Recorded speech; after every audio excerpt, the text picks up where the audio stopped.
Hello everyone, I hope आप सब बढ़िया होंगे। आप देख रहे हो कॉमर्स स्टडी XYZ चैनल।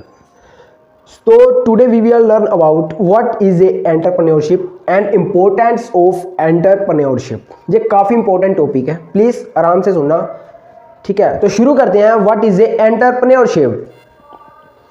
देखो मीनिंग, देखो सबसे पहले एंटरप्रेन्योरशिप होती क्या है। देखो ये बेसिकली ना हमारी वोकेशनल एजुकेशन और वर्क एजुकेशन के साथ रिलेटेड होती है, जो हमारे काम को लेकर हमारी स्किल को इंप्रूव करती है। देखो मीनिंग, देखो क्या लिखा है जहाँ पर, entrepreneurship is the process of starting A business और अदर ऑर्गेनाइजेशन। एंटरप्रेन्योरशिप क्या होती है, एक ऐसी प्रोसेस होती है जिसमें हम बिजनेस को स्टार्ट करते हैं और किसी ऑर्गेनाइजेशन को स्टार्ट करते हैं, ठीक है। The entrepreneur develops a business model, acquire the humans and other required resources and is fully responsible for its success or failure। देखो एंटरप्रेन्योरशिप जो होती है ना, बेसिकली इसका मेन मकसद क्या होता है कि बिजनेस को सेटअप करना। अभी देखो बात क्या होती है कि एंटरप्रेन्योर के लिए सबसे जरूरी क्या है, बिजनेस को शुरू करने के लिए उसके पास सुटेबल ह्यूमन रिसोर्स होने चाहिए। ह्यूमन रिसोर्स मीन्स हमारे 5M बोलते हैं उसको, मैन, मशीन, मनी, मटेरियल और एक होता है मेथड। ये 5M होते हैं जिसके अकॉर्डिंग बिजनेस को शुरू किया जाता है, सेट किया जाता है। इसकी इंपॉर्टेंस क्यों बढ़ती है, देखो सबसे पहले इंपॉर्टेंस है stimulate demand in wider economy. Wider economy क्या होती है, लार्ज अमाउंट में। आपको पता है डे बाय डे हमारी जो डिमांड है वो चेंज होती रहती है, इसलिए एंटरप्रेन्योरशिप स्किल को पता होना चाहिए कि टुडे ट्रेंड क्या चल रहा है। अगर उसको पता होगा वो अपने बिजनेस को अच्छे से रन कर पाएगा। तो सेकंड इंपॉर्टेंस क्या आती है इसका, creativity, productivity, innovation. What is innovation? Innovations is new technology, new method, new strategy use in business. आपको पता है ना, नई नई चीज़ें अगर हम यूज़ करेंगे तो उससे क्रिएटिविटी भी और प्रोडक्टिविटी भी इंक्रीज होती है। उसके बाद हमारा क्रिएट जॉब अपॉर्चुनिटी। कैसे? अगर आप बिजनेस सेटअप करोगे आपको ज़रूरत पड़ेगी ह्यूमंस की। जब आप ह्यूमन को वहाँ पर रखोगे, उनको सैलरी दोगे, जो उनका एक धब्बा लगा है अनएम्प्लॉयमेंट का उनको जॉब मिल जाएगी, तो इसलिए वो भी एम्प्लॉयमेंट की फील्ड में आ जाएंगे।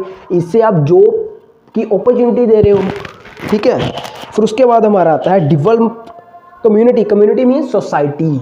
अगर कोई बिजनेस इंडस्ट्री किसी एरिया में इस्टेब्लिश होती है, ये बात आप लिख के ले लो, वहाँ के रहने वाले एम्प्लॉइज़, वहाँ के रहने वाले वर्कर्स, वहाँ के रहने वाले लोग इस फील्ड का बहुत लाभ उठाएंगे। वो हर कोशिश करेंगे कि हम इस इंडस्ट्री में जॉब करें, और उनको मिलती है।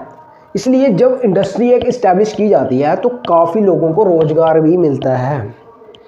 उसके बाद हमारा रिपल इफेक्ट, जो मैं आपको सभी से लास्ट में बताऊंगा। ये काफ़ी इंपॉर्टेंट इफेक्ट है और एक मोटिवेशन भी है, ठीक है। नेक्स्ट हमारा मेक सोशल चेंज। अगर नई नई इनोवेशन हो रही है, हमने पॉइंट पढ़ा ना, इनोवेशंस, क्रिएटिविटी, नई नई चीज़ें आ रही हैं, आपका लिविंग ऑफ स्टैंडर्ड भी चेंज होगा, ठीक है। सोसाइटी में रहने का, खाने का, पीने का, उठने का, चलने का, घूमने का, ये सब चेंज होगा, ठीक है। फिर उसके बाद हमारा आता है वही सेम स्टैंडर्ड ऑफ लिविंग। अगर आपको हर एक रिसोर्स मिल रहा है, जॉब मिल रही है, अच्छी सैलरी मिल रही है, आपका लिविंग ऑफ स्टैंडर्ड भी क्या होगा, हाई होगा, इंक्रीज होगा, इंप्रूव होगा।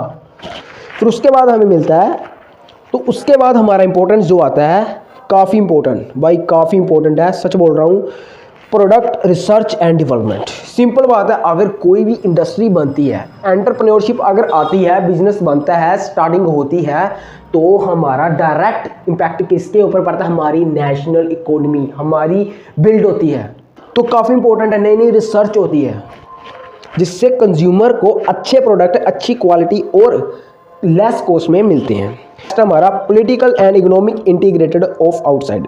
पॉलिटिकल क्या है, जो हमारी सरकारें होती हैं, गवर्नमेंट जो सरकारें होती हैं ना, वो क्या करती हैं कि ऐसी कंपनियों के साथ इंटरग्रेट हो जाती हैं, मतलब कनेक्ट हो जाती हैं कि ताकि वो इकोनॉमी में जो एक लोन का बटन होता है ना, उसको रिकवर कर सके। आपको एक चीज़ पता है प्राइवेटाइजेशन क्यों लाई गई थी?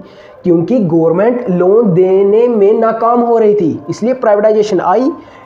प्राइवेट सेक्टर आए, उन्होंने यहाँ पे काम किया, पैसा कमाया और हमारी इकोनॉमी का जो लोन था, बर्डन था गवर्नमेंट के ऊपर, उसको कम किया। इसलिए प्राइवेट सेक्टर को ज़्यादा इंपॉर्टेंस दी जाती है, क्योंकि वो हर हाल में मेन एम क्या होता है भाई उसका, पैसा कमाना है। गवर्नमेंट की तरह नहीं है ना कि चैरिटेबल इंस्टीट्यूशन खोल दिए, हॉस्पिटल मुफ्त खोल दिए, ऐसा काम नहीं करते। वो पैसा कमाते हैं ताकि वो अपनी कंपनी का नाम इंप्रूव कर सके और जो कॉन्ट्रैक्ट साइन किया है उसके ऊपर खरे उतरे। ठीक है, तो ये थे importance of entrepreneurship. I hope आपको समझ आ चुके होंगे। ठीक है, तो लास्ट में एक पॉइंट रहता था, वो मैं आपको बता दूं। व्हाट इज रिबल इफेक्ट, काफ़ी इंपॉर्टेंट है। मोटिवेशन दिख रहा है आपको, क्या लिखा है जी, आराम से देखो भाई, इसको अपनी लाइफ में भी अडॉप्ट कर लेना। One small changes can have an enormous impact. एक छोटी सी चीज़, एक छोटी सी कोशिश अगर आप करते हो, उससे आपकी लाइफ चेंज होगी, पूरी लाइफ पे इम्पैक्ट पड़ेगा। काफ़ी इंपॉर्टेंट चीज़ है, अपनी स्टूडेंट लाइफ में भी, अपनी रियल लाइफ में भी इसको अडॉप्ट करना। तो ये थे मीनिंग ऑफ एंटरप्रेन्योरशिप और इम्पोर्टेंस ऑफ एंटरप्रेन्योरशिप। ठीक है, आई होप आपको पता चल चुका होगा व्हाट इज़ ए एंटरप्रेन्योरशिप। तो मेरी नेक्स्ट वीडियो में मैं ऐसी ही इंपॉर्टेंट टॉपिक्स लेकर आता रहा हूँ। So thank you so much students, thank you so much.